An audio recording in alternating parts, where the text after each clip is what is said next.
Is that clock right? 10:10. No, that clock is slightly slow. Okay, good morning, everyone. The time being 10:10, we'll get started. I'll open the work session on HB 155.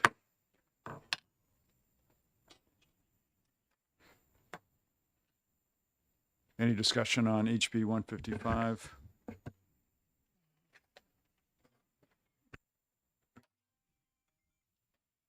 Recognizing me? No, I'm not. Recognizing me. No, I've got my light on. Okay, go ahead. Yes.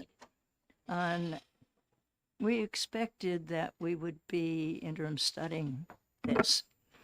The fact that it says, the new amendment says that we are going to be passing it as of the beginning of fiscal year, at the end of year 27, puts this into the next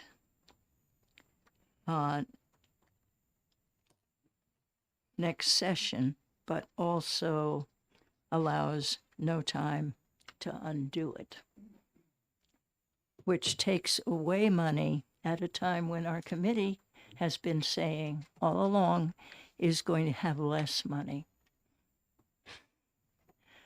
So I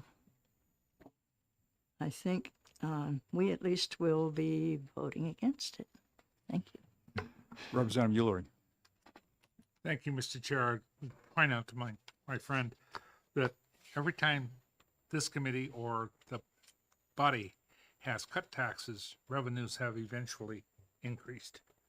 And this takes into consideration the amendment that's before you. What number is that? 2983. Takes into consideration the reduced revenues which we planned on for the first half of the fiscal year. In our work that we presented to the body, this just delays the implementation date by a year, giving us the opportunity to see whether or not those revenues will be coming in as expected and following the plan. It gives us an entire half year and another implementation cycle to repeal this bill if necessary. Other than that, it's just, I hate to use the phrase, but literally kicking the can down the road to see what happens. And that's what we kind of need to do in this particular environment. And I appreciate the ranking member's comments. Representative Almy. Yes, I would like to point out that if you consider inflation, that our revenues have been going down by almost $1 billion since this started in 2016. Now, this is just the small tail end of it, but it's an extra amount that takes money away from services that are needed by the towns, and therefore the towns have to go and raise their property taxes again, and then they get, the town councils get blamed, select boards get blamed for raising the taxes again. This is something that at least we are now attempting with some success to get people to recognize this game. And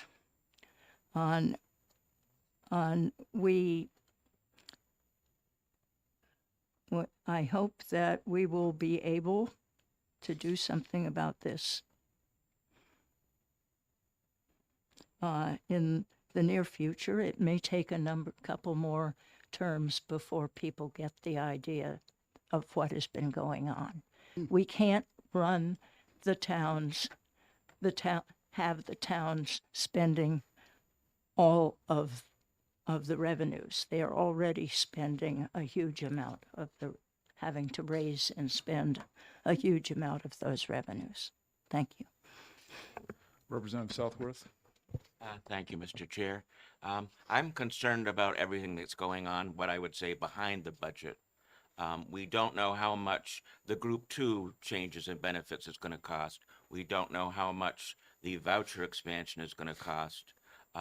It looks like the assault lawsuits are going to cost much more than predicted. And we also have the possibility of the education lawsuit. So that's a lot of things behind the budget. I just think we have to be very careful. Representative Elberger. Thank you, Mr. Chair. We are also in a situation now where our tobacco taxes and our liquor taxes are going down. I don't believe that we have an accurate representation yet of the M&R taxes. I know, having been up north several times during the summer, that there were a whole lot more vacancy signs around than there had been when I was up there last year. So this is, in my mind, a really bad idea. I also second Representative Almey's comments about the impact on localities. The localities don't have anything left to cut, and the cuts that we've already had to make have been serious. Representative Ulrich. Thank you, Mr. Chair. I'd like to thank Representative Almey and Representative Southworth for making my point that we need to delay this for a year to see whether or not we implement it, therefore passing the amendment when it's proper. Representative Ors. Thank you, Mr. Chairman. So a couple points I wanted to make. I was looking at an article here this morning, and just to recap, first of all, what Representative Overy said. When we cut the tax historically, we see that the revenues do go up. And that's important to know. Two, the BET sweet spot is closer to 2.5%, 3%. So currently we're at 0.55. When we bring that down more, I think you're going to increase tax revenues. Also, the second half of the year is when we expected to see this revenue gain. We didn't expect to see it up front. We knew that things were going to take a little time to ramp up. Also, our numbers are not being exceeded in terms of revenue lost. In other words, Ways and Means did a very good job, I believe, for the record, and setting what we thought the revenue would be for this coming year that we're now in. And it was the governor and the Senate that chose to raise that number by $200 to $300 million. Had they followed our numbers, and had they talked to us ahead of time, particularly the governor's office, we wouldn't be looking at a shortfall. We'd be looking at a gain. So it really depends on how you look at it. And as I said previously in the first half of this year, that I expect us to really be in excellent shape before the end of this year. Also, looking at this article by In Depth New Hampshire, Gary Rayno, who is obviously not on my side of the aisle, if you will. Let's see now. We have here revenues are up by $2 million over on rooms and meals, so we already heard about that. Let's see. DRA taxable meals and hotel activity up 2%, revenues up. Tobacco revenues up about the estimate was 600,000 more. The revenue is actually up 900,000. So we've cut the cigarette tobacco tax, but revenue's up 900,000. The levy is expected to be about 1.8 million more, and it's really 2 million more than a year ago. Real estate transfer tax expected to be 17 million, is up 2.1 million more than a year ago. So, I think we here, Ways and Means, I don't think we should be patting ourselves on the back, but we did a pretty darn good job. And if the Senate and the governor could just follow the experts, that would be us. We'd all be in good shape. Thank you very much. Any other, yes. I've heard this several times now, that every time we cut taxes, revenue increases. There is no study that I know of that shows that to be true. There is no study that I know of that shows that to be true. And if you look at the record, as Representative Almy pointed out, the combination of inflation in the last 8 years, along with a federal infusion of dollars due to COVID, may have made the story look a lot better than it truly is. But I will say, just as a last point, the logical conclusion is if we eliminated all taxes, we'd be rolling in dough. And we know that's not true. If we cut taxes, revenue increases. That's the argument. And it's not true.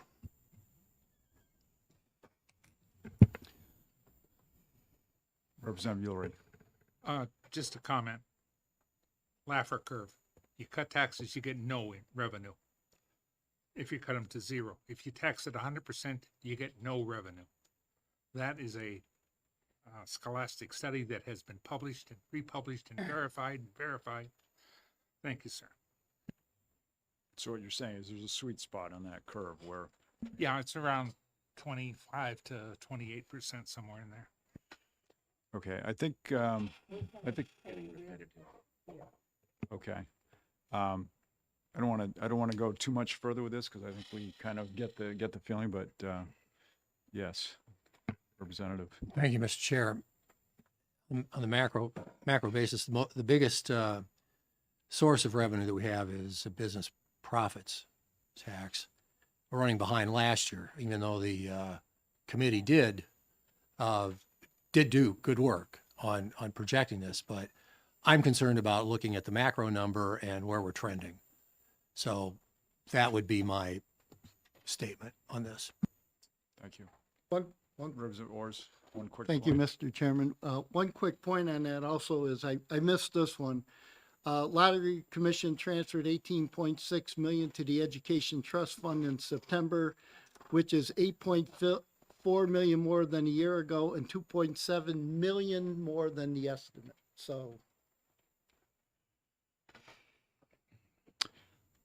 Okay. Thank you. If there's nothing further, Representative Almy? Yeah, that was the Powerball. The Powerball was bigger than it had ever been before. Okay, I'm going to close out the work session on HB 155 and open an exec session on HB 155 and recognize Representative Ulrich for an amendment. I propose amendment number 2025-2983H, which has been handed out. Do I have a second? A second by Representative Ors. Would you like to speak to your amendment? Thank you, Mr. Chair. It changes the effective dates to the tax year 2027, beginning to tax year 2027.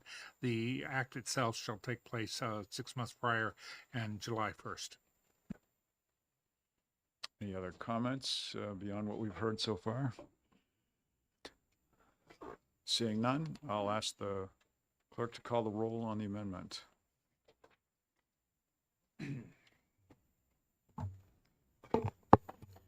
Thank you, Mr. Chairman. We are voting on amendment number 2025-2983H by Representative Ulrich relative to House Bill 155FN. Representative Ulrey. Aye. Clerk votes yes. Representative Sodi. Yes. Representative Ors. Yes. Representative Stephen Smith. Yes. Representative Tierney. Yes. Representative Cole. Yes. Representative Breyer. Yes. Representative Ford. Yes.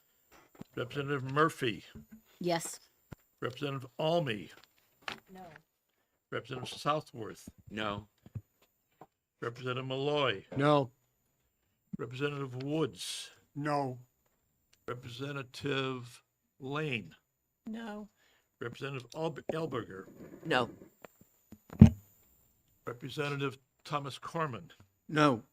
Representative Opel. No. Representative Juris. No. Chairman Janigian. Yes.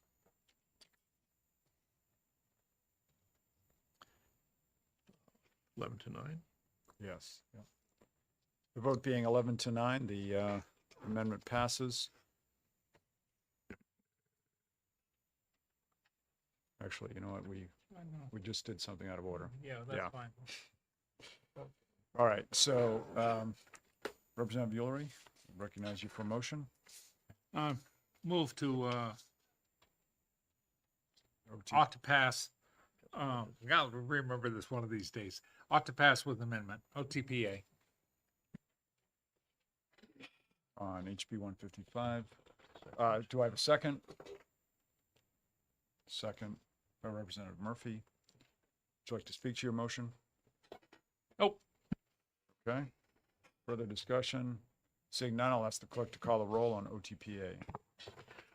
Thank you, Mr. Chairman. We are voting ought to pass as amended on House Bill 155. Representative Ulrey. Yep. Clerk votes yes. Representative Sodi. Yes. Representative Ors. Yes. Representative Stephen Smith. Yes. Representative Tierney. Yes. Representative Cole. Yes. Representative Breyer. Yes. Representative Ford. Yes. Representative Murphy. Yes. Representative Almy. No. Representative Southworth. No. Representative Malloy. No. Representative Woods. No. Representative Lane. No. Representative Elberger. No.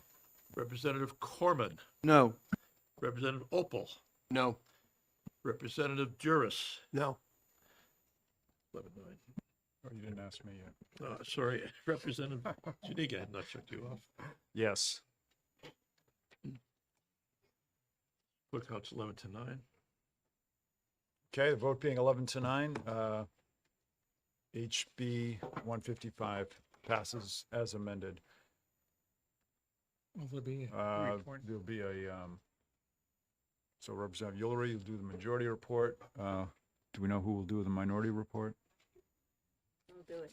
Okay.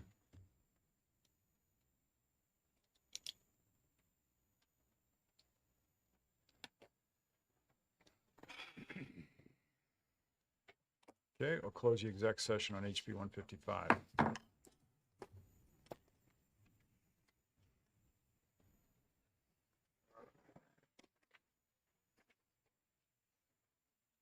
Don't give you much space, too.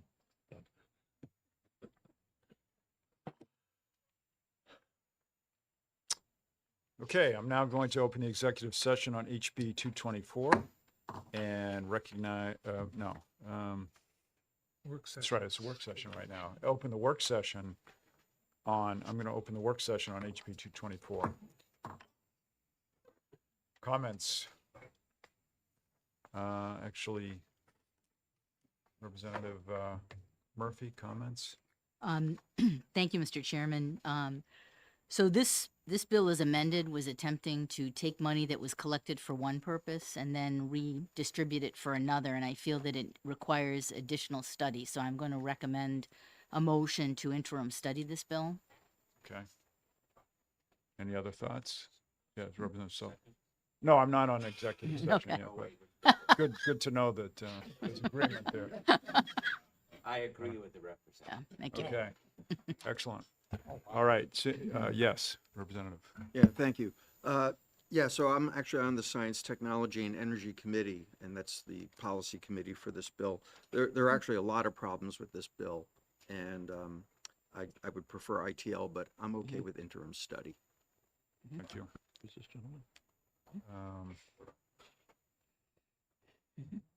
I'm sorry, Representative, your name? Corman. Corman. First name is not Harvey. Oh dear. Yes, we had to have another Tom. That's good. That's good. Thank you.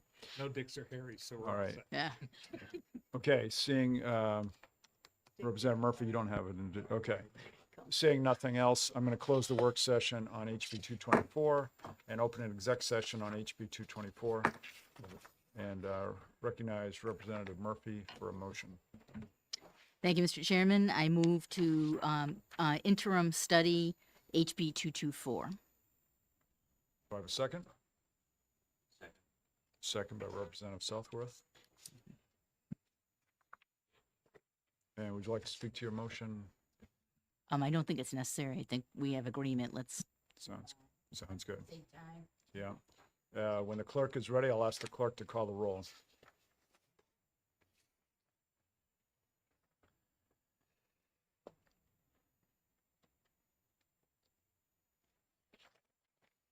He's got multiple substitutions to make here, so.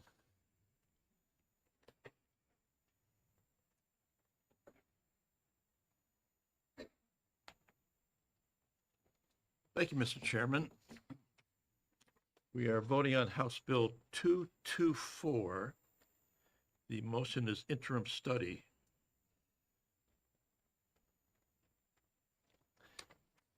Representative Ulrich. Aye. Clerk votes yes. Turned it off. Representative Sodi. Yes. Representative Ors. Yes. Representative Stephen Smith. Yes. Representative Tierney. Yes. Representative Cole. Yes. Representative Breyer. Yes. Representative Ford. Yes. Representative Murphy. yes. Representative Almy. Yes, Representative Southworth. Yes. Representative Malloy. Yes. Representative Woods. Yes. Representative Lane. yes, Representative Elberger. Yes. Representative Corman. Yes. Representative Opal. Aye. Representative Spar is not here. No, he's replaced by, Representative Juris, thank you. Yes. Representative Chairman Janigian, yes, 21-0, can't be 21. 20. 20-0. Okay, the vote being 20-0, interim study passes. Is there any objection to consent? Consent calendar, okay. Go on consent. And Representative Murphy, you'll do the majority report. Thank you. I'll close the executive session on HB 224. Okay, next I'll open the work session on HB 4. Well, actually, I'm actually going to go, do we have someone from lottery here? Okay, good. I'm going to go a little bit out of order because we have a SB 83 is going to be a complete replacement. We were going to go ITL on this because much of this is in HB 2, but lottery has some technical changes they'd like to introduce. So we're doing replace all on SB 83. So in case there's anything we have to change, I want to give time to send it back to OLS if necessary. So having said that, I'm going to open the work session on SB 83. And none of you have this, so actually, let me split this in half. Okay, oh, that's not here. One more just in case.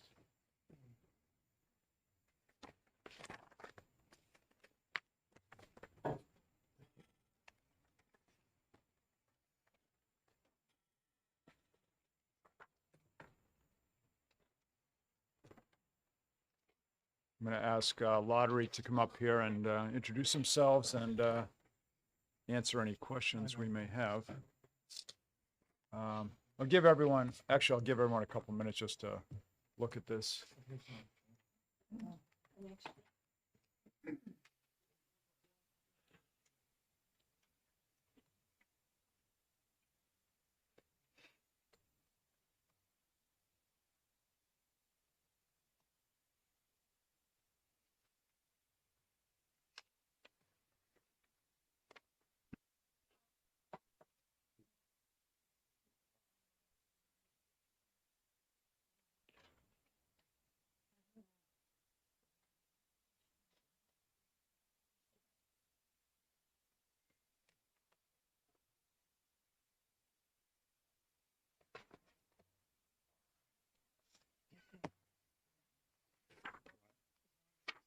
Well, it should be. Well, no, actually, it's not going to be exactly. I sent you what I submitted. This just came out.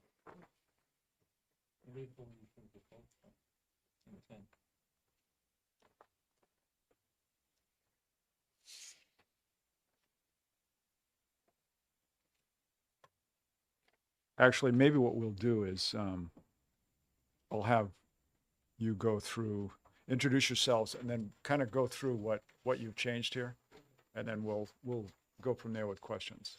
Of course. Good morning, Mr. Chairman, members of the committee. My name is Charlie McIntyre. I'm the director of the lottery. With me is Valerie King, who is the administrator of charitable gambling. And this is a request. Obviously, I had asked the chairman. I was noticed on Friday this will be held today, and thankfully he was in my building for the Gaming Study Commission, and so I asked him for these technical changes to be submitted. These are all things we either missed or goofed on the bill in the first iteration and want to fix. First revision is to increase or to not have a limit on the bond amount for the gaming operators, because the current cap of $1 million is not sufficient in order to reflect the liability of the operators during operating. The second change is to make consistent the amount of free play or promotional money the operators are allowed to use.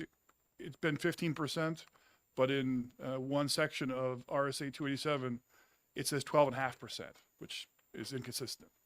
The third is to direct the problem gambling money that is being withheld to accurately reflect the Governor's Commission on Addiction Treatment and Prevention, which is where it goes under HB2. And the language exists where it sends it to us, which is no longer valid. Well, I was wondering if we could just go Go through each, okay. Okay, through I'm sorry. each All right, let's go instead back. of trying to remember. Okay, let's start it looks like section 1, paragraph 5. I actually have a question there. You crossed out 1 million, but what are you replacing 1 million, or there's no limit now? So There's it no would be limit. just accurately reflect what the liability is. We would determine that through rulemaking. It's just, it's a cap that we're hitting against. Okay, Yeah, I was okay with that one. I okay, don't know. good. Any other concerns on paragraph 5 there? Okay, seeing none, then you were on to section 2. Six- Correct. This has been a negotiated point over with the operators about they could offset 15% as against revenues for promotional play, for free play essentially. And somehow in the language or the definition of gross video lottery revenue, it says 12.5%. Okay. And so that's just to make it consistent. Did you have a question on that? Yeah, I just wanted to ask where the 15% is. It's in the HHR law. And does that apply also to video lottery? It applies to terminals? everything, correct? Okay.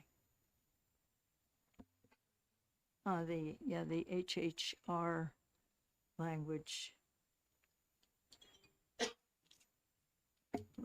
is quite extensive. Yes. This Valerie has pointed out to me, it's RSA 287D2. Looking for the D2. section. Okay. Thanks.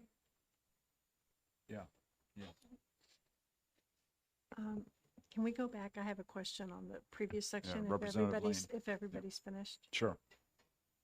Okay. So in section, I guess it's our number 5, Roman numeral 5, there's no floor. Is that also going to be set by? Correct. Okay. It literally will accurately reflect, and I don't think the floor is even a valid number, so it'll Okay. accurately reflect the liability that exists the operator as against revenue, sales. Okay, thank you. Representative Ulrich. And just to follow up on that a little bit, that would be to reflect the difference between a card room in a house as opposed to the Nash or Manchester or Salem, Yeah. correct? Correct. Okay. Representative Almy, you're all set on Oh, that section? Okay. All right, so everyone's all set on number 2, Roman numeral 3. So now we're on section 3, or number 3. Yes, and this is to strike the language which says that the Lottery Commission will get problem gambling money, because under the prior bill, the lottery had been the administrative agency that the Council on Problem Gambling was tied to. That's no longer the case under HB2 and the new VLT language. It's now the Commission on Addiction Treatment and Prevention, which is where it really belonged. And so we're just striking that language. Questions, concerns? Okay, seeing none, next. And number 4 is my favorite, which is the FBI will not conduct background checks under the existing language of the law. Wow, Um, that's a problem. Yeah, and so this is to redraft it in a way that we hope will satisfy our friends in the federal government, to have them start again doing background checks.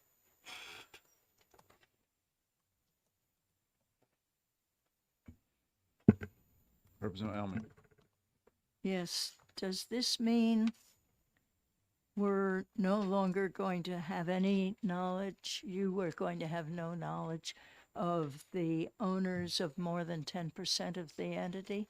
No, that no, are the not law the allows us to, principal? I'm sorry. Sorry, go ahead. No, the law allows us to review whatever we deem necessary, but it mandates, I said 10% or more to do a background check. And if we find if someone has 9.9%, and it looks like it's suspicious, we'll do a background. We've done it So previously. we'll do one, we'll do one as the state rather than the FBI. Because the FBI would have the knowledge of places in Arizona or. Right. We are continuing to do the state reviews, the state police background checks. This primarily affects the primary and secondary game operators. That's our biggest concern. And we actually, as part of their application, originally, they have to submit everywhere they're licensed and every business they own. So it's not as if they can hide. Yeah.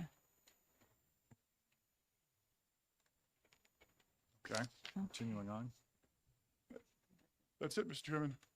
Well, what about the rest of it? That's all one change.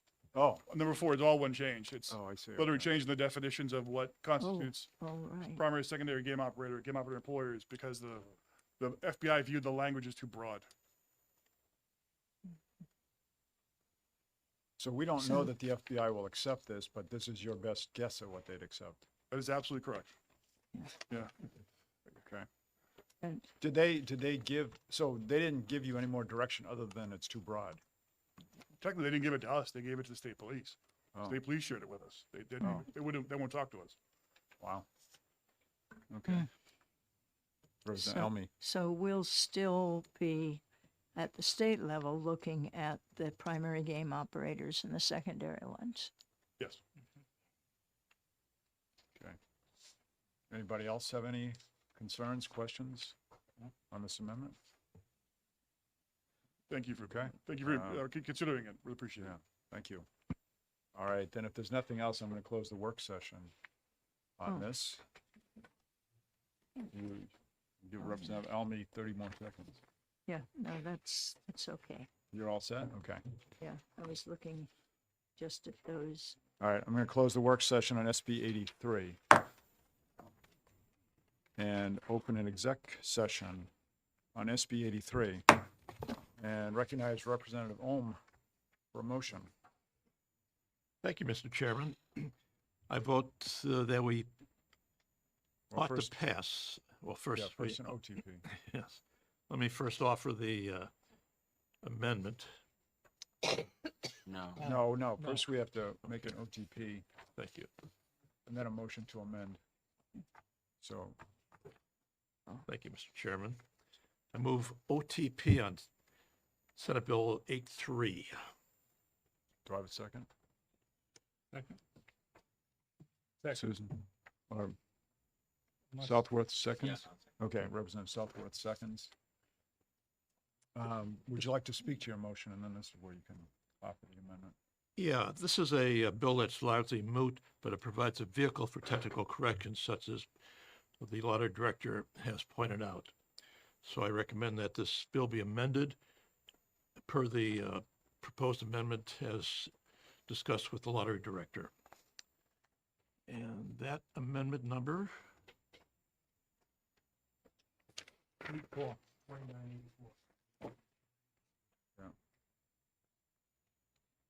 Do I have a second on the amendment? You still have to vote on it not to pass. No. Yeah, No. No, you have to vote on the amendment first. yeah. So do I have a Amendment second? first. Representative, I thought I seconded. you Yeah, second, he you seconded the second other the one. OTP, Do you want to second second the again? amendment? Sure, Okay. I'd be glad. thank you. Whatever. Okay. So now, So we are voting on amendment 4984 to Senate Bill 83. 2984. 2984. correct. Right.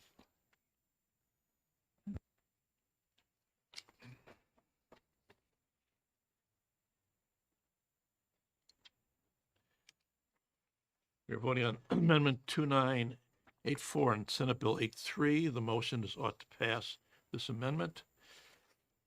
Representative Ulrey. Aye. Clerk votes yes. Representative Sodi. Yes. Representative Ors. Yes. Representative Smith. Yes. Representative Tierney. Yes. Representative Cole. Yes. Representative Breyer. Yes. Representative Ford. Yes. Representative Murphy. Yes. Representative Almy. Yes, Representative Southworth. Yes. Representative Malloy. Yes. Representative Woods. Yes. Representative Lane. Yes. Representative Elberger. Yes. Representative Corman. Yes. Representative Opel. Aye. Representative Juris. Yes. Chairman Janigian. yes. 20-0. The vote being 20-0, the amendment passes.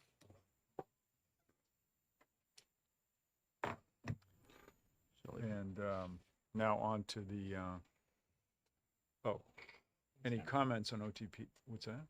Going to be in consent or what? No, that was just Yep. the amendment. Now we have to vote on Bill as Now amended. we need to vote on bill as amended. Oh, that's, I see. Seeing no comments, let's ask the clerk to call the roll. Yeah, I move the amendment, the bill as amended. We are voting on Senate Bill 83 as amended by 2984. The motion is ought to pass as amended. Representative Ulrey. Yes. Clerk votes yes. Representative Sodi. Yes. Representative Ors. Yes. Representative Smith. Yes. Representative Tierney. Yes. Representative Cole. Yes. Representative Breyer. Yes. Representative Ford. Yes. Representative Murphy. Yes. Representative Almy. yes, Representative Southworth. Yes. Representative Malloy. Yes. Representative Woods. Yes. Representative Lane. Yes. Representative Elberger. Yes. Representative Corman. Yes. Representative Opel. Aye. Representative Juris. Yes. Chairman Janigian. Yes. 20-0. Yep. The vote being 20-0, the SB 83 passes as amended. And is there any objection to consent? Seeing none, we'll put on consent. And the majority report by Representative Ohm. Thank you. And I'll close the exec session on SB 83.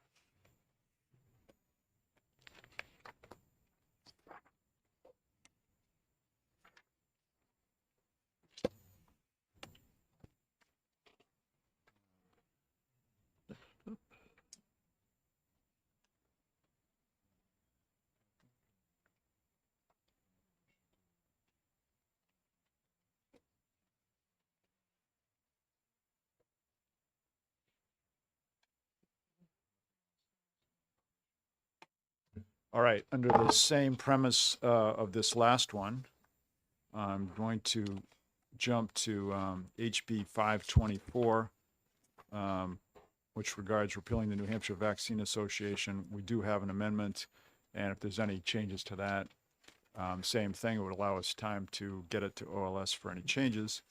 So I'm going to open the work session on HB 524. And yes, Representative Ulrey, would you like to speak to this? Yes, I think all of us on the committee have received numerous emails and phone calls regarding the desire on a large group of individuals to maintain this particular program. I've also heard comments against it from a equally large group of individuals. Having discussed this with my own PCP and that of my wife, there's some questions that need to be answered. One of them was more clarity, more transparency as to the number of dollars received into the fund, and then whether or not they are being efficiently distributed, and whether or not the entire balance is being distributed.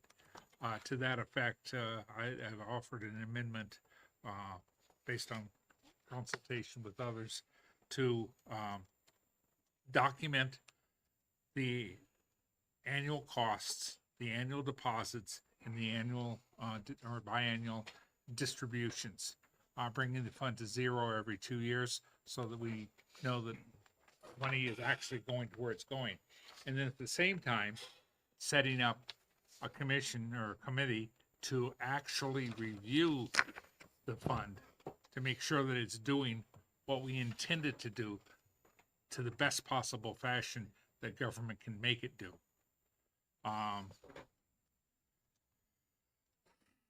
That I know that there's a propensity to not like committees, but at the same time, this is one that seems to cry out for that, and several in senior leadership have suggested that committee take place, which is why it was included on this. So, Point of order? Did I miss the motion? There's no motion. We're in This a work is study. Work session. Oh, again, I'm getting ahead. Sorry about that. Yeah. Yeah. So that's basically what it does, is it repeals and replaces with those characteristics. Thank you. Representative Almy. Thank you. I just want to make sure. I thought you're talking about annually depositing the assessments, but I don't see anything about annually on removing them from on removing the vaccine purchase fund down to zero. I thought it was, biannually. It says annually. Representative Ulrey.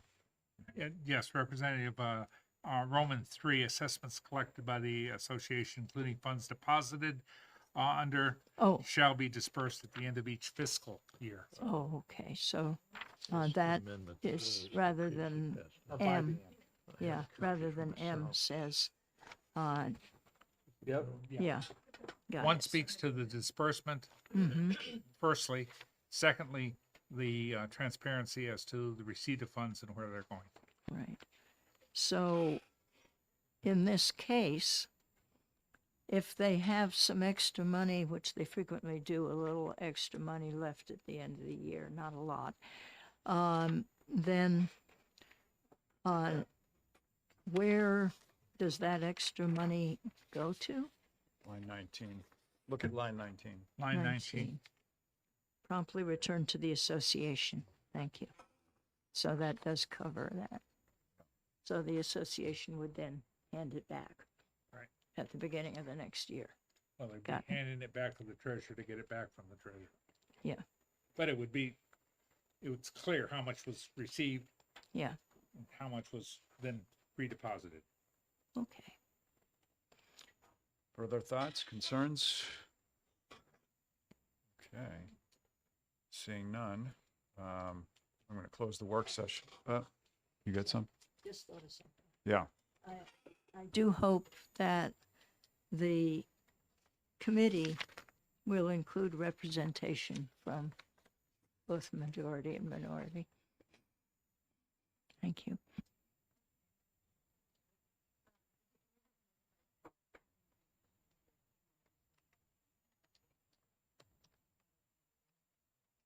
Okay. Does anyone have any questions of the Vaccine Association?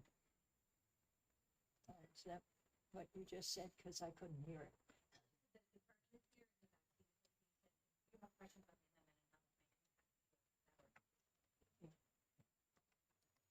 Well, I'd Okay. welcome having them Okay. say Why something. don't you come forward?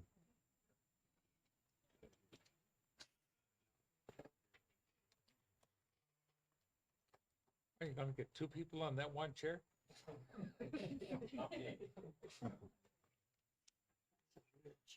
I know it. Yeah. Okay. Please introduce yourselves. Yes, good morning. My name is Abby Rogers. I'm the Legislative Liaison for the Division of Public Health Services. And joining me is my colleague Megan Hetty, who introduced herself, and we have Patrick Miller from the Vaccine Association joining us for convenience here at the table. Good morning. I'm Megan Hetty. I'm the Bureau Chief for Bureau of Infectious Disease Control. Good morning. I'm Patrick Miller with the New Hampshire Vaccine Association. I serve as the Executive Director. Okay. Thank you. Questions, Representative Elmy? Did you have a? I didn't have it. I had wondered if they had questions. Okay. Did you have thoughts? Sorry, thank you very much. After reviewing the amendment language, we did have a question. I guess I'll defer to Patrick, but we would love to have our financial manager have a chance to review the language, because there is a complicated financial mechanism between payments with the vaccine fund and those associated transactions, which I'm not aware of. So we tried to reach out. We weren't able to get feedback in real time from her. So I don't know if there might be some unintended consequences from this, but just wanted to share that with the committee. And then I'll let Patrick speak from his perspective. Thank you. Okay. Good morning. I think I'll defer to the department on lines 11 and 12 in terms of disbursement by the end of the fiscal year. The association actually spans multiple fiscal years. So when we're raising assessments, not everything gets expended in that current fiscal year. Our assessment mechanism also assesses the insurance carriers on a calendar year basis. So there are always some funds that are left in that account at the end of the year. And then over the summer, we're provided that information publicly from the department. It's also on our website when we set our calendar assessment rate for the following calendar year. So I guess I would defer to the department's finance folks on whether or not it could all be actually expended in each fiscal year. I don't personally see how that would be possible. The second section, 13 through 20, we do deposit it annually today, so that clarification makes sense from my perspective. And I think the only other question I have is the term efficacy on lines 22 and 30 in terms of what that means. From a fiscal perspective, which really is the job of the Vaccine Association, we're accessing for the insurance carriers about a 30% discount by leveraging the CDC's price grid. Our administrative costs this last year were 0.69%, so 0.69% of the funds that were distributed back to the state. And we also just have our audit was done by the external firm that does it with, again, no findings this year. So that would be my only question, is what is meant by the term efficacy. Thank you. Representative Ullering. Most law bases on common knowledge or common understanding of words. Efficacy means is it sufficient? Okay. And if it is, you've got the data, you get to present it to the committee. Regarding the fiscal versus annual, you still have to, the department itself operates on a fiscal basis, not on a Correct. calendar basis. So how you get your money from insurance companies immaterial. It's based upon what monies you receive in the fiscal year, because the state operates on a fiscal year, Sure. not an annual year. And we also operate on a fiscal year. It's just our assessment mechanism operates on a calendar year based upon the statute that established the organization. The other thing that's in here in terms of funds being pulled back to the association, we do that today, and then instead of keeping the funds at the state, we invest those funds, and any investments are used to decrease any administrative and vaccine costs. May I suggest that perhaps the confusion regarding funding and its lack of transparent or parent transparency may be the impetus for this bill being filed in the first instance. Sure. And perhaps this will help alleviate those particular concerns by having a public forum in which a more detailed discussion can be made. Sure. As opposed to the limited time that each committee has, as Absolutely. a suggestion. We'd be happy to participate if needed. Thank you very much. Just wanted to suggest that the study committee, would it be amenable to the committee to look at this fiscal piece that's added in under new paragraph 1.3, and maybe put that as something as more future discussion under the study committee, since our financial manager hasn't had a chance to weigh in. I think these are complex issues, and certainly the Vaccine Association, DHHS, and the Insurance Department work closely to make this program successful, but we'd be very amenable to discussing that further, that section under a study committee, if that would be helpful to the committee.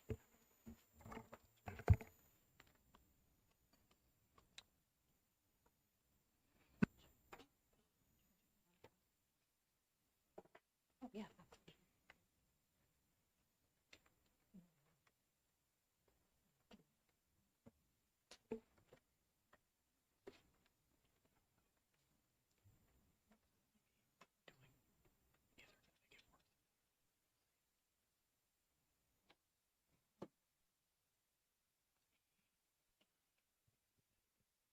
Chairman, good morning. For the record, my name is John Williams. I'm the Legislative Director for Health and Human Services, and I just want to thank you for allowing the department the opportunity to comment on Representative Ulrich's amendment. Just for for a better understanding in terms of the transparency of this, Representative Almy and you, Mr. Chair, serve on the Joint Legislative Committee on Dedicated Funds. In fact, the department actually presented before the committee on its 5-year review. Included in that review was specifically the non-lapsing dedicated fund under the Treasury account, which is cited in, at least the underlying statute is cited here. So I do agree that transparency is critically important, but there is already existing, and we've already presented to that committee as recently as in the last, I think, 2 to 3 weeks before that group. If there are lingering concerns, certainly as a department, we are here to work with individual legislators to try to address those particular concerns. And sometimes there's even a more efficient way than creating legislative study committees, which I know the House has been very clear about the number of needed study committees moving forward, because it certainly is a resource on the House members as well as the other participating members as well. One thought would be perhaps if this were substituted for an interim study, we could certainly continue to keep this on the books and working with this committee very diligently.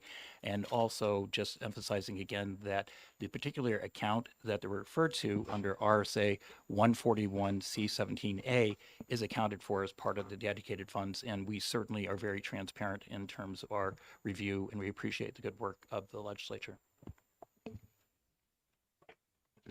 Representative Almy. Yeah, I'd just like to thank the Department of Health and Human Services for the review that they did with us a couple of weeks ago. The last time we did it, I came away with many unanswered questions. That was 5 years before. Thank you.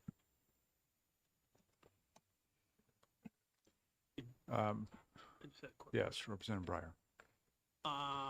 Thank you, Mr. Chair. I'm just asking, your fiscal year is the state fiscal year, correct, June 30th? That is correct. And follow up. So at the end of the fiscal year, and I know your finance person's not here, do you have a calculation of how many reimbursements, basically your accounts payable? Do you know what that is at the end of the fiscal year? And that I would defer to our financial manager, which raises the question, if you were to pass this amendment, please understand that we may have to come in and seeking a tweaking to this based upon that input if you do push that out. But I see Mr. Miller is shaking his, Executive Director Miller is shaking his head yes, so he might actually have an answer to the question. I don't work for the department, but we do receive after the end of the fiscal year ends an accounting of all vaccines that were purchased during the prior year, as well as any balance or balance due, because we make an estimate in the fall of each year for that June payment that gets made. And so there's a truing up process that takes place within a few months after the end of the state's fiscal year. One more follow-up? So my question would be, looking at this, at the end of the fiscal year, you have a pretty good idea of how much of that money you're going to need to pay out in reimbursements for, like, say, the first quarter after the fiscal year.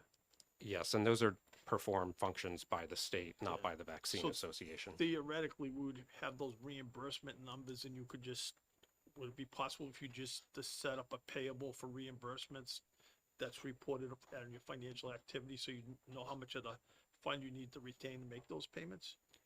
I would defer that to the department's finance team because it's separate from the function that we provide in terms of providing the funds at the end of the year. Thank you. Thanks. Thank you. I think, given that we believe this would work, but to your point, if we need a tweak, it's possible we can bring a floor amendment at that time, should this pass now. But thank you very much. Appreciate it. All right. And you're not supposed to wear foot casts unless you've been skiing. Any other comments before I close the work session on this? What? Relevant comments. Relevant comments. Okay. All right. Thank you. I'm going to close the work session on HB 524 and open the executive session on HB 524 and recognize Representative Ulrich for a motion. I'd like to move ought to pass on HB 524 FN with amendment 202. Well, no, stop. Well, all right. Okay. Ought to pass. Do I have a second? Representative Southworth? Representative Southworth seconds it. I'd like to offer amendment. Oh, hold on a second. I just want to make sure the clerk is, Thank you. A lot of paperwork in front of me he's here. got a lot of shuffling here to go back and forth. Okay, All right, silly. so the motion was made by Good thing he's Representative, not a card dealer. Not anymore. Representative Ulrich. And so this is on the amendment number being 2982. 2982, yeah. So, 2982. yeah. So, Southworth. okay, now you can speak to your amendment. Already spoke to it. Okay, great. I'm sorry, actually, I misspoke. Do you want to speak to OTP? And this is where you may want to introduce an amendment. Ah, finally. I'd like to introduce amendment 2025-2982H. Yeah, I can adopt the amendment to the Okay. PA. Do I have a second? Representative Southworth seconds it. That's amendment 2982. All right, now would you like to speak to your amendment? We already did. Okay, any further discussion? Representative Almy? Will we actually be able to meet again before, if their financial committee says that they have major problems for some reason with that piece? I would say the goal is to finish everything today. Yes. If there's a major problem with it, it's going to have to be a floor amendment. But the committee won't be able to do anything. Well, I suppose we could meet and reconsider our vote. And actually, I don't know if there's a time limit on reconsider, but I don't remember either. I would say offering a floor, Representative Malloy, or who? Oh, Yeah, that's no, we're yours. sharing. Oh, you're sharing. Okay, that's right. I was Just an confused. idea, and I primarily mentioned it to Jordan. If they do feel there needs to be a floor amendment, it feels like you'd be a key person for them to contact. I have no problem with that. Yeah, I just think Makes that would sense. be, instead of a random floor amendment, that because Representative Ullery has done the work on this, that would just be a lot cleaner. Well, if we Okay, had a yeah, random so- floor amendment, we could add brass knuckles. I know, we're not, If you can get, yes, you can get back to the committee or Representative Ullery if there's an issue. Okay, thank you. Please do, thank you. Representative Almy, are you all set? Yes. Okay. Yep. All right, very good. So if there's nothing further, I will ask the clerk to call the roll on the amendment. Thank you, Mr. Chairman. We are voting on amendment number 2982H relative to House Bill 524. The motion is to approve the amendment. Representative Ullery. Yes. Clerk votes yes. Representative Sodi. Yes. Representative Ors. Yes. Representative Smith. Yes. Representative Tierney. Yes. Representative Cole. Yes. Representative Breyer. Yes. Representative Ford. Yes. Representative Murphy. Yes. Representative Almy. Yes. Representative Southworth. yes. Representative Malloy. Yes. Representative Woods. Yes. Representative Lane. Yes. Representative Elberger. Yes. Representative Corman. Yes. Representative Opel. Aye. Representative Juris. Yes. Chairman Janigian. Yes. 20-0. Yep. Okay, vote being 20-0, the amendment passes. Now on to OTPA. Any further discussion on OTPA? Seeing none. Motion. Oh, Representative Smith. I just have a request. So I noticed in the committee that's created, it goes on forever. There's no sunset clause. If that is not your intent and you end up with a floor amendment, please include a sunset date. We have, I don't know, around 150 study committees and commissions right now. And not only is that in itself expensive, but finding people to appoint to them all has become a full-time, very well salaried job. And at some point, that all has to end. So if you get a floor amendment or another opportunity, please find a way to sunset this. Okay, thank you. Representative Almy. Mike. Could we just agree now that if a floor amendment is necessary, and that one sounds necessary, that the committee will allow Representative Ullery or whoever to present the floor amendment? Yes, Representative Ullery will present the floor amendment. I just saw he made a note to add a sunset clause. Thanks, Steve.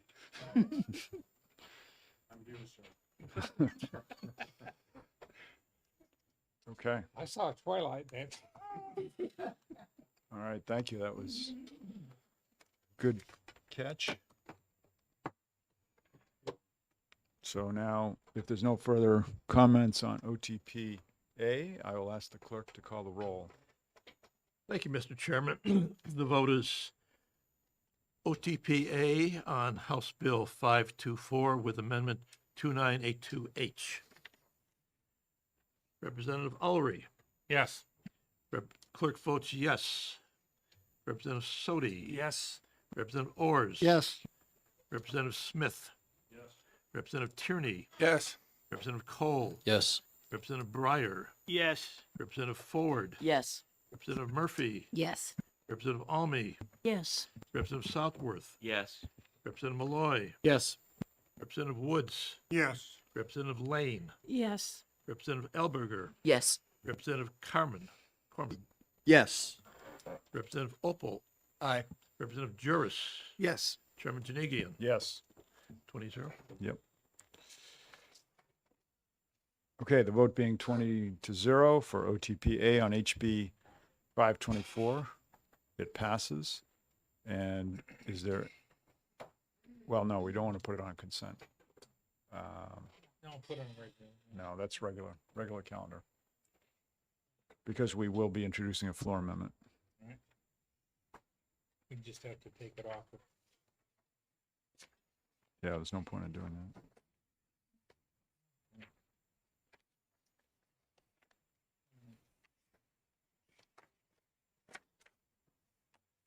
Okay, I'm going to close the executive session on HB 524.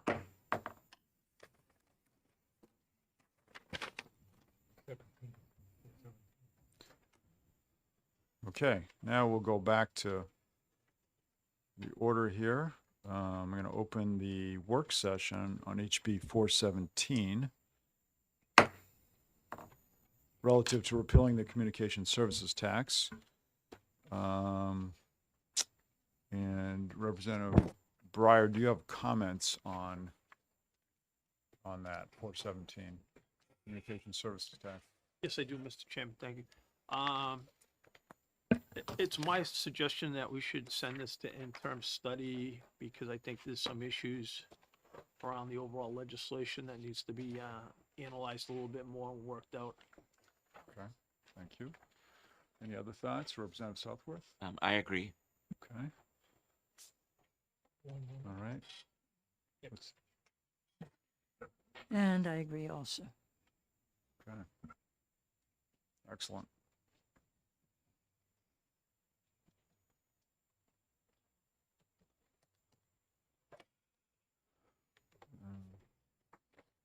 Seeing no other comments, I'm going to close the work session on HB 417 and open the exec session on HB 417 and recognize Representative Breyer for a motion. I'd like to make a motion to send this to interim study. Do I have a second? Representative Elmy. And would you like to speak to your motion? Just as I said previously, I think there's some issues and concerns surrounding exactly what we're trying to do here, and that I think the interim study would give us some time to work out any problems with this. Any further comments, Representative Almy? Yes, I think one of the biggest problems is that if you get rid of this, then the municipalities will be using the property tax on the poles and conduits, which is something they would like to do, but it does make it more complicated. Okay, if there's no further comments, I'm going to ask, did you have another comment? Oh, I asked the clerk to call the roll. Thank you, Mr. Chairman. We're voting interim study on House Bill 417. Representative Ulrey. Aye. Clerk votes yes. Representative Sodi. Yes. Representative Ors. Yes. Representative Smith. Yes. Representative Tierney. Yes. Representative Cole. He's stepped out. Oh. Had to make a 1.5-mile hike. Representative Breyer, Yes. Representative Ford, Yes. Representative Murphy, Yes. Representative Almy, Yes. Representative Southworth, Yes. Representative Malloy, Yes. Representative Woods, Yes. Representative Lane, Yes. Representative Elberger, Yes. Representative Corman, Yes. Representative Opal, Aye. Representative Juris, Yes. Chairman Janigian, Yes. 19. 19. The vote being 19-0, IS passes. And is there any objection to consent? Seeing none, we'll put it on the consent calendar.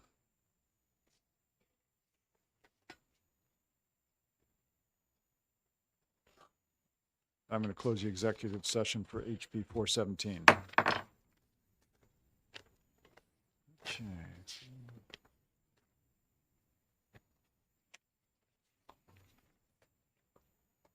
Next is open the work session on HB 585 relative to the property tax exemption for religious organizations. And I'll just say this was a bill that I had put in, and there were actually 3 bills. There was this bill, a bill by Representative trying to blank now, and Pearson, thank you, and a Senate bill, I believe it was Senate Bill 93. And Senate Bill 93, actually, it came back to our committee from the Senate. We did a replace all, and that actually passed. It went to Committee of Conference with the Senate. They took the House position and agreed to it, so it's been passed. It's signed by the governor. So there's no need for HB 585. So my recommendation would be to ITL it. Any further comments? I didn't think so. So I'm going to close the work session on HB 585 and open the exec session on HB 585 and recognize Representative Ors for a motion. Thank you, Mr. Chairman. I make a motion to ITL this legislation. Do I have a second? Second by Representative Elberger.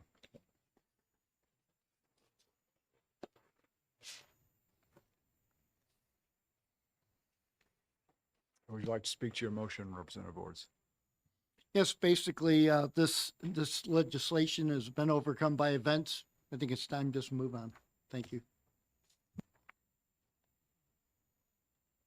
Seeing no further comments, I'll ask the clerk to call the roll as soon as he's ready.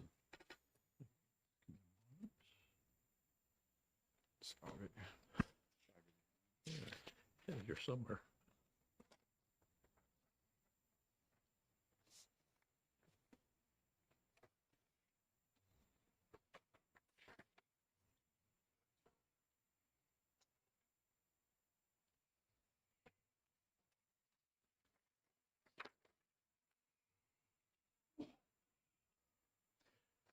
Thank you, Mr. Chairman. The motion is ITL on House Bill 585. Representative Ullery. Yes. Clerk votes yes. Representative Sodi. Yes. Representative Ors. Yes. Representative Smith. Yes. Representative Tierney. Yes. Representative Cole. Yes. Representative Breyer. Yes. Representative Ford. Yes. Representative Murphy. Yes. Representative Almy. Yes. Representative Southworth. Yes. Representative Malloy. Yes.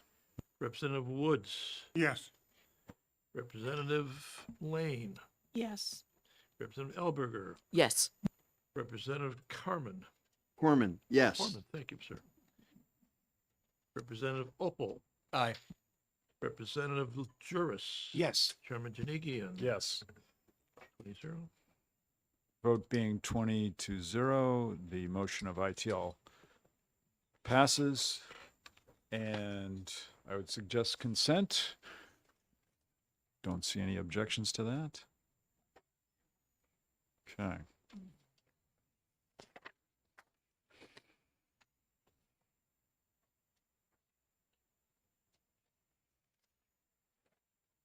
Okay.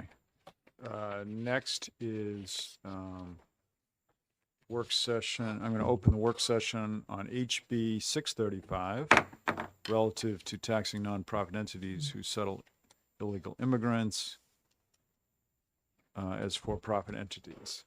And Representative Ford, would you like to make any comments? Yes, I would. It's not only taxing nonprofits who settle illegal immigrants as for-profits, but it also allows the Department of Revenue to award bounties to persons who report the instances of the nonprofits settling illegals. There were two additional comments that I found interesting in that the Department of Revenue Administration indicated that they didn't have enough information to estimate the fiscal impact. And they also noted that this bill may result, I have to make sure I had this, to result in impermissible classification of taxpayers. So I would recommend that we move to IS. Okay. More depth is needed, yes. Yeah. Representative Elmy. Thank you. I'd like to point out that we're talking about taxing on nonprofit entities, which is an IRS issue. And we can't tell the IRS what to do. I agree. Thank you. Yes, it is a federal thing. There are some issues with the bill, and I think that's why a recommendation of IS can make sense. Any other thoughts? Okay, seeing none, I'm going to close the work session on HB 635 and open an executive session on HB 635 and recognize Representative Ford for a motion. I would like to make a motion to move this bill to interim study. Do I have a second? Second by Representative Elberger. And I guess you've already spoken to your motion. Yeah. Okay. Seeing no further comments, I'll ask the clerk to call the roll. Thank you, Mr. Chairman. The motion is interim study on House Bill 635. Representative Ulrey. Yes. Clerk votes yes. Representative Sodi. Yes. Representative Ors. Yes. Representative Smith. Yes. Representative Tierney. Yes. Representative Cole. Yes. Representative Breyer. Yes. Representative Ford. Yes. Representative Murphy. Yes. Representative Almy. Yes. Representative Southworth. Yes. Representing Malloy. Correction. Representative Woods. Yes. Representative Lane. Yes. Representative Elberger. Yes. Representative Corman. Yes. Representative Opal. Aye. Representative Juris. Yes. Chairman Janigian. Yes. 19-0. Vote being 19-0. Any objection to consent? Seeing none. This will go on the consent calendar.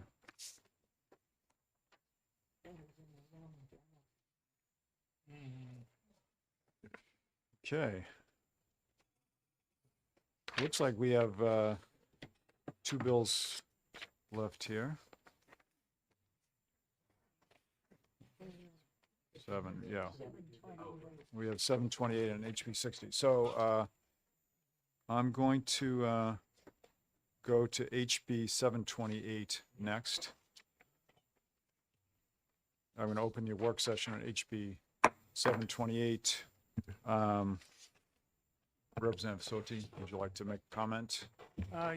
Most of this is already in HB2, so might as well ITL it. Okay. Other thoughts? Seeing none, I'll close the work session on HB 728 and open the executive session on HB 728.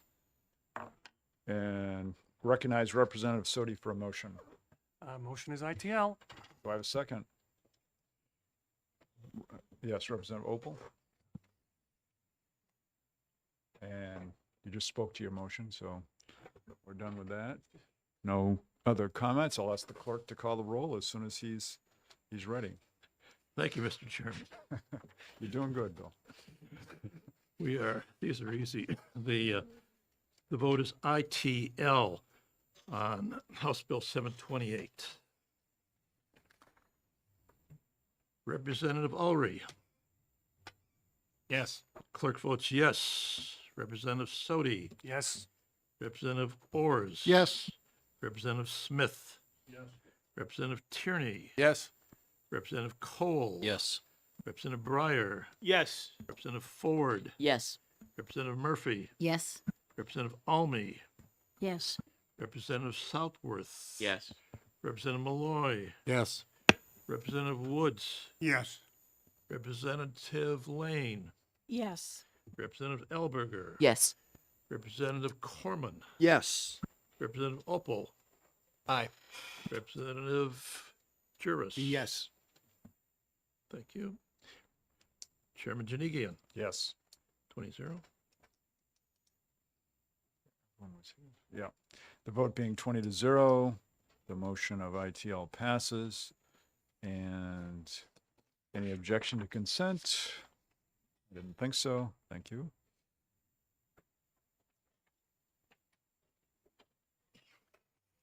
Okay. I'll close the executive session on HB 728. And last but not least, open the work session on HB 660, requiring historic horse racing facilities to compensate their host communities for the percentage of the revenue generated from their historic horse racing machines. I know Representative Ohm, you want to say something about this? Yeah, thank you, Mr. Chairman. I have an amendment to House Bill 660, which I've passed out to the members. And I'd like to talk a bit about the reason for this amendment. Since we've met the last time, we've legalized historic horse racing with video lottery terminals, which have become very popular. And we've seen that the revenue from the VLT machines has gone beyond our expectations.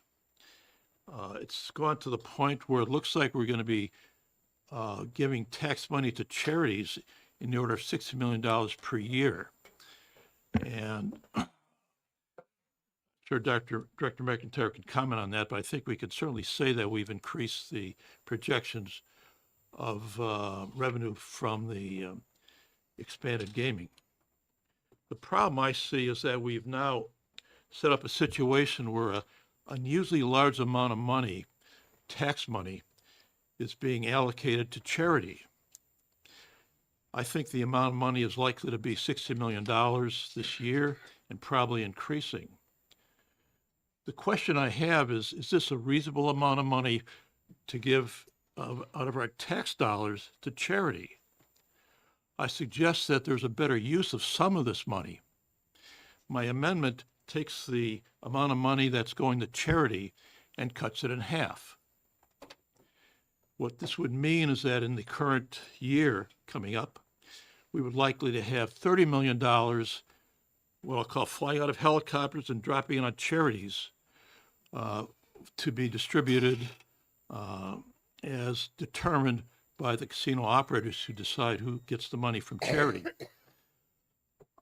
What I like to do is a Band-Aid on this process by introducing this bill as amended to cut the amount of money going to charities out of our tax dollars from $60 million to $30 million, and have that other $30 million go directly to the cities and towns that host these games, as well as the abutting properties, as well as the county. Specifically, I'm recommending that of the 50% that goes to charity, the additional 50% would go 30% to the municipalities that license the games, 10% to the counties that hold this game, and 10% to the abutting properties of these casinos. And I recognize that there's a commission to look at this topic. We've had commissions looking at this for the past 2 years. I'd like to put a bill out this term that addresses what I think is a unusually large amount of tax dollars being diverted to charities and put a cap on this such that that money can be diverted to, I think, state and local uses, county and local uses that I think would be better allocated. Thank you, Mr. Chairman. And consequently, I would ask the committee to vote ought to pass on amendment 29778 in front of you. Representative Ulrich. Thank you, Mr. Chair, and I appreciate the concerns being presented by my friend. However, I would like to remind everyone that every dollar that we receive from the charity is a dollar we're not demanding in taxation. So, if, for example, from last Friday, Easter seals came up. They're constantly underfunded. They rely upon the amount of money they receive. And if they didn't receive monies, they would be asking, or their clients would then be asking the state to meet the obligation under a variety of other laws for the maintenance of their abilities to do this, that, or effectively be viable citizens. So this, while I understand what the author is attempting to do, seems to me to be just robbing Peter to pay Paul as an example.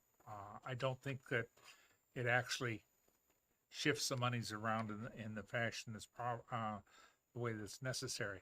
In addition, I would comment that each one of the facilities that undergoes the so-called casinos in New Hampshire already pays property taxes, they pay BET taxes, they pay BPT taxes, they pay meals and rooms taxes.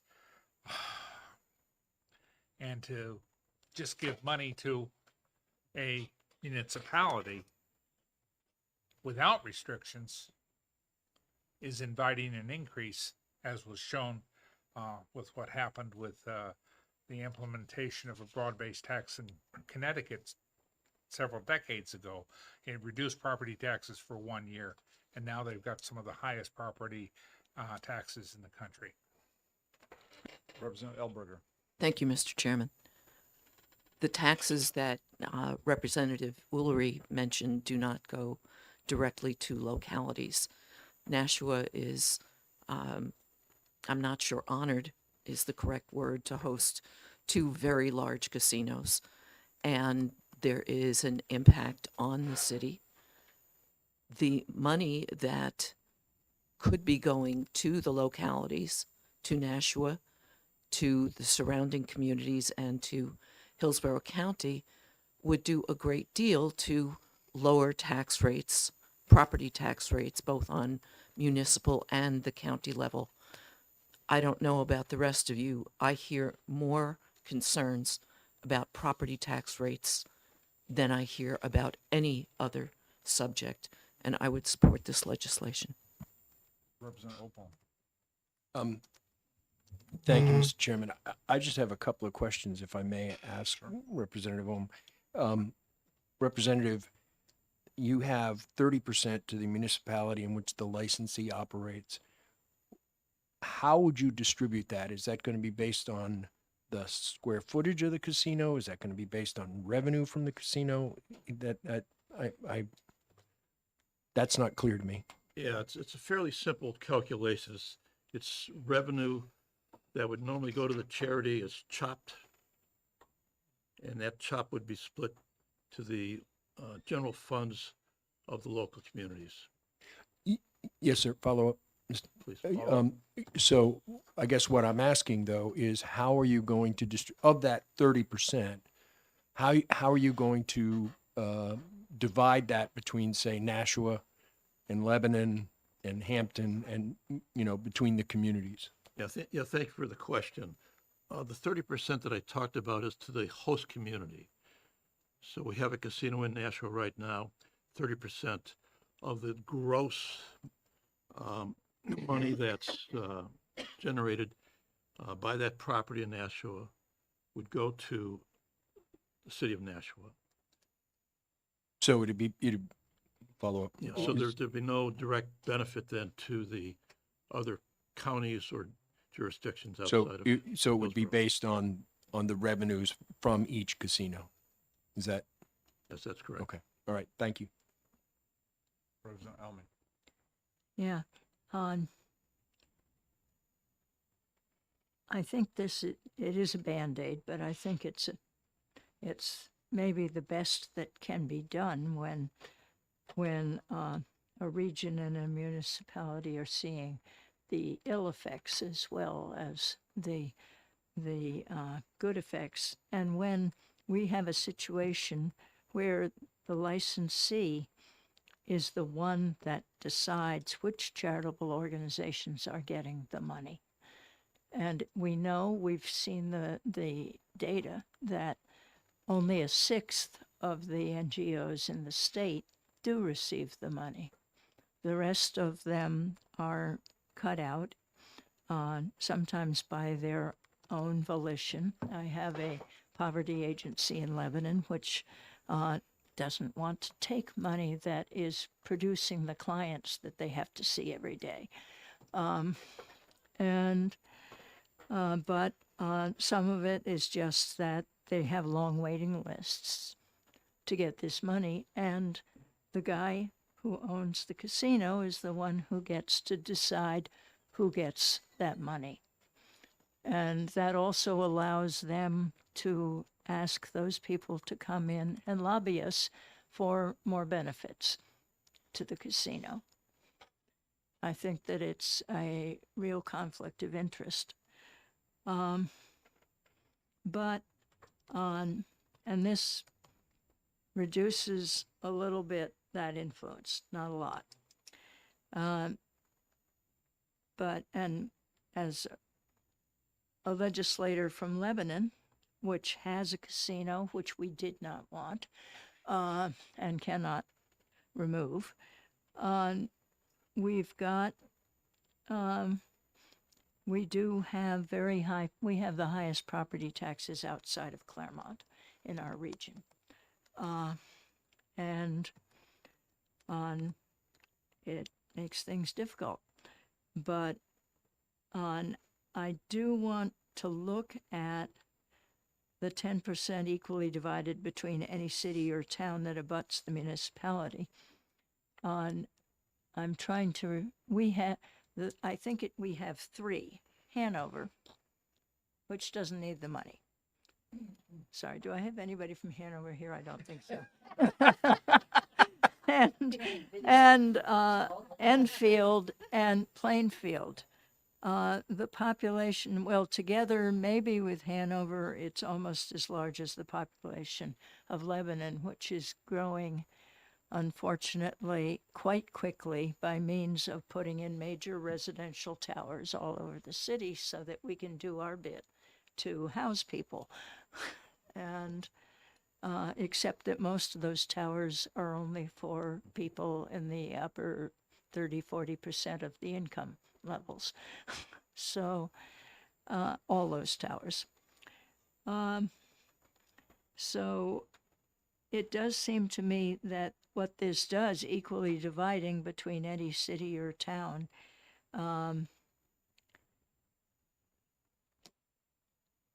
I guess in our case that would actually work because Hanover doesn't really need the money, and it's not a city even. They're all towns. So each of them would get a third.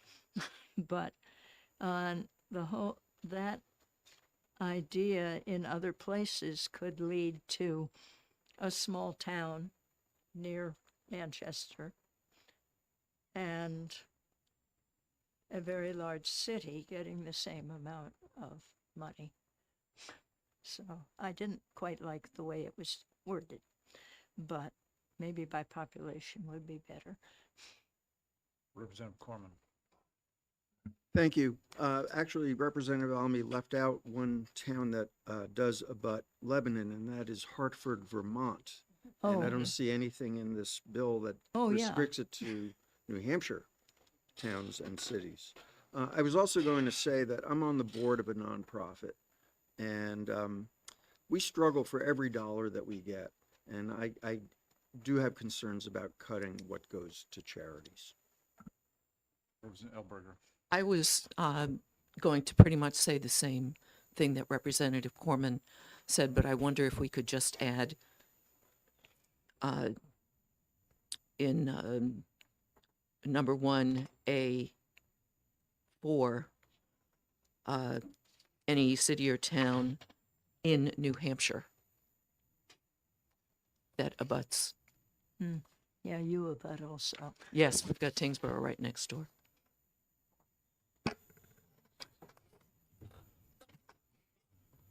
Okay, Mr. Chairman. Representative, yeah. Well, yeah. Thank you, Mr. Chair. I guess I'd like to understand better why that 10% is being given to abutting towns. I know I'm new to the committee, but I don't understand the purpose of that. Yeah, if I may respond.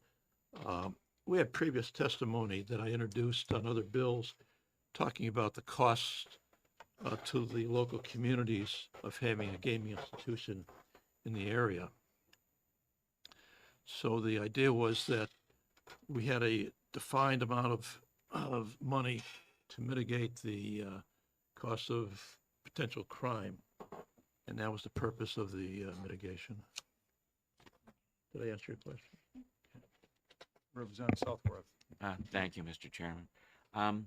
I appreciate the intent of this, but the more I'm thinking about it, I think all this really needs to go to the commission. There's a lot of things to sort out regarding fairness.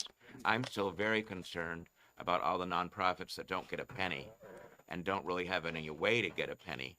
And so I do understand the idea that we're going to put in a lot more money and we're still going to lock out a lot of people. And I hope the commission will move along enough so to me, that's the number one problem, is it's not fair. Thank you. Representative Maloney. Thank you, Mr. Chairman. Yeah, I'm in an area that has no casinos, doesn't abut any town that has a casino. And over the years, I've served on a number of nonprofits in the state. Lowering money to nonprofits and being in communities that have no abutting or any of this activity, I lose all the way around. So if we're going to talk about this, it probably should go to a commission, but in this situation, I can't support this. Okay, and just to put some more context to this, I'm on the commission to study charitable gaming, as is Jordan, and Representative Spar is not here, but he's on it as well. Just to put it in perspective, we had a meeting this past Friday, our first organizational meeting, kick things off, and we talked about potential topics to talk about.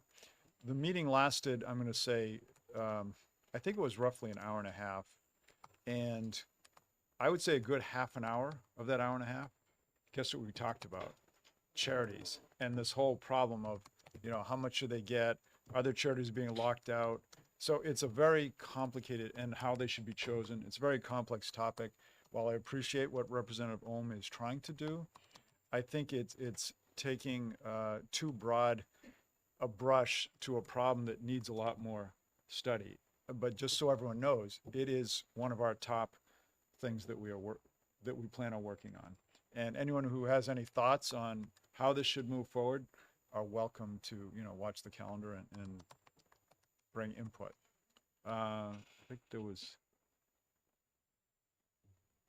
No, Representative Juris. Thank you, Mr. Chairman. I had a quick comment. I know the city of Nashua would welcome any extra funds for police overtime, also for the social services department, the health department as well, and certainly schools would welcome any extra revenue from having those operations in the city. Thank you. Yes. Representative Tierney. Thank you, Mr. Chairman. Because of all the comments made, because there is already a committee studying this, I feel this should just go to interim study and see what comes out of the study commission that's already there. Representative? I just want to say that what the representative from Nashua said, but I have a concern about, I happen to be from a town that doesn't abut a casino, but I know a lot of people in town go to casinos. And where I'm going with that is I think that there should be something more equitable that towns that aren't eligible to get it because of the way this current, I just hope the commission considers some of the municipalities that are not abutting or have a casino in it. Yep. Representative Elberger? Thank you. At the risk of annoying a bunch of people, I was elected, and all of us were elected to serve our districts, the citizens in our districts. And again, the biggest issue that I'm hearing, I'm assuming most of you also are hearing, is property taxes. The state, I believe that what's going on with charities and gaming is that the state has asked charities to take over roles that actually belong to the state. So all the social services, the educational services, the medical services, all of those that charities are providing, we really should be providing. What this legislation, and I understand the concerns about holding off until the study commission is done, but Mr. Chair, just a question. Is there an end date for a report from the commission? Yes. And when is that? I believe it's November 1st, 2026. So more than a year from now. Cities and towns that host casinos not only have the human aspect of additional demands, but our roads are being used heavily by the people who come there. And we need to be supporting those communities that are bringing additional revenue into the state. So I still believe that this is good legislation, even though at some point, once the commission gets its work done, we may want to change it. But for now, I would support it. Well, I'll just comment too. Keep in mind that while the report will be out by November 1st, 2026, by January of 2026, when we get our new bills, we're going to have a bunch of lottery bills again. And it's quite possible that if we have some sort of solution, we can introduce it as an amendment to one of those bills. So it's not like we have to wait till 2027 to introduce anything. Should we? Yes, Representative Opal. Thank you, Mr. Chairman. I am incredibly sympathetic to several of the arguments that have been made here today, including my good friend, Representative Elberger. I do think that we have a commission that is looking at these issues. I trust the chairman for his comments. And I do have some concerns about how these numbers work and whether this is the right approach. And it seems a little arbitrary to me. In its current form, I couldn't support it. I would support Representative Tierney if he were going to make a motion for interim study, but in its current form, I can't support it. Anybody else? Representative Ohm. Yeah, I'd just like to thank everyone for their very thoughtful comments on the topic. It's certainly a very serious one. My issue is now timing. Do we have the time to wait for another bill to come out on a somewhat related topic, perhaps, and work on that? Or do we have enough urgency to try to get something on the table right now that we can put in place, subject to further amendment by the House when additional work is done? And I'm advocating that we do something now, put something in place that can then be further amended by anything that's coming out of the commission. And I would further suggest that if there's any language that the committee would like to see in this amendment, I'd be more than happy to work on a revised amendment to take care of any further concerns you have, such that we may get an amendment that would be supported by the majority of the full committee. In New Hampshire. Representative Borson. Thank you, Mr. Chair. I think I could support this legislation if we add Chichester into this. Noted. All right. Any other? Seeing nothing else, I'm going to close the work session on HB 660. And we'll open our final exec session of today with HB 660 and recognize Representative Tierney for a motion. Thank you, Mr. Chairman. I'd like to make a motion to interim study 660 FN local. Do I have a second? Representative Opal seconds it. Would you like to speak to it? Okay. As I said before, there's already a commission studying this, and by the comments that came out of everybody in this room just about, it needs more study. So that's why. Okay, further, Elberger, Representative Elberger. If we're going to send this to interim study, or if there's already a commission, so sending this to interim study would, at least as I see it, mean setting up another committee. So I would not support another commission or another study because you're doing it. Well, you may be misunderstanding interim study. We're not going to be setting up a separate committee for it in this case. I'm just suggesting if we don't want to do it, just don't do it. But I think you're right. We could ITL it, but I think the point is we're trying to make, we're trying to say we understand this is an important issue. ITL could imply that we think the whole thing's a waste of time. So, Representative. Just one quick comment. I mean, I do think that, and I don't know whether the commission is already looking at this or not, but I do think that it would be helpful and it would maybe have an impact on my vote to actually have numbers on the actual impact to the local communities that are hosting these casinos. Clearly, there's public safety impacts, transportation impacts, crime, et cetera. And I'm just wondering, you know, I don't know whether the commission will look at that or perhaps this committee could look at it or try to get some information that would help, I think, further support the idea and perhaps come closer to matching how much money we're talking about distributing to the host communities. Thank you. Okay. Representative Just Southworth. to follow up on that and for Representative Ohm, I think when you do that chart, you're also going to want what the community gains, property taxes, so on, because you're going to have to balance those two things. A casino, it isn't just a loss. So just, you know, so the numbers are cleaner. Thanks.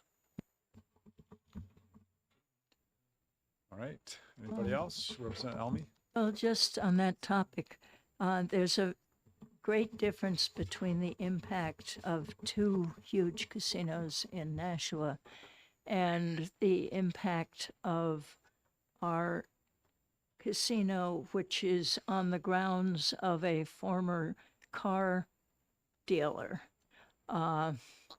and only 1 story tall in Lebanon.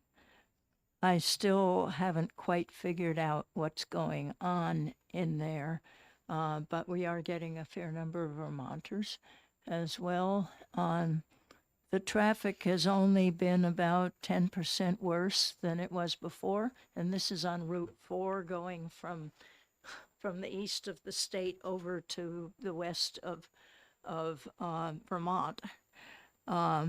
So it is material to highway system as well. And the fact that ours is 2 lots past the top on Poverty Thrift Store that feeds our local poverty programs in Lebanon, which are different kinds of impacts. It's really hard to figure out what the impacts are going to be in different places. Okay. Seeing nothing else, I'm going to ask the clerk to call the roll. Thank you, Mr. Chairman. The motion is interim study on House Bill 660. Representative Ulrey. Yes. Clerk votes no. Representative Sodi. Yes. Representative Ors. Yes. Representative Smith. Yes. Representative Tierney. Yes. Representative Cole. Yes. Representative Breyer. Yes. Representative Ford. Yes. Representative Murphy. Yes. Representative Almy. Representative Southworth. Yes. Representative Malloy. Yes. Representative Schomburg is substituted. Representative Woods. Yes. Representative Bolton is replaced by Representative Lane. Can you tell me again what the motion was, please? Motion is ITL. No, it's No. IS. IS. Interim study. Okay, Another I'll interim vote- study. I'll vote yes. Representative Elberger. No. Representative Jeffrey Smith is replaced by Representative Corman. Yes. Representative Opel. Aye. Representative Juris. No. Chairman Janigian. Yes. I have 16-4. I think everyone was here.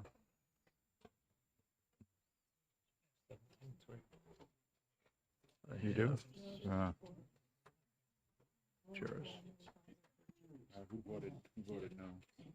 Got Elberger. Almy. Elberger.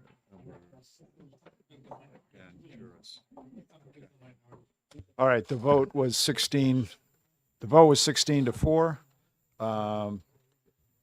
for interim study, and this will not go on consent. Who would like to do the minority? Wasn't that on the amendment? And now we have to vote. No, this was interim study. Yeah, this was on the bill itself. Yeah, never got the amendment. Who's going to do the minority report on, or if any? Home, you'll do the. Yeah, I'll be happy to write the report. So you're doing the minority report. Yes. And, okay. All right, I think I'm going to close the executive session on HB 660. And I believe that concludes 1, 2, 3, 4. I don't think I missed any. All right, that concludes everything for today. Anyone who's made the motion, today is Monday. If you can get me your report by next Monday, the sooner the better, but by next Monday. Give it 1 week, minority, and that applies to minority reports obviously as well. So we will not be meeting on Wednesday. We finished our work today. I didn't expect to get it all done in the morning, but thank you, everyone. Good work. Anyone have any questions before we adjourn? Because we probably will not meet, as a Ways and Means Committee again until January, having completed our work for 2025. Okay, thank you, everyone. Sorry. Who was it that proposed?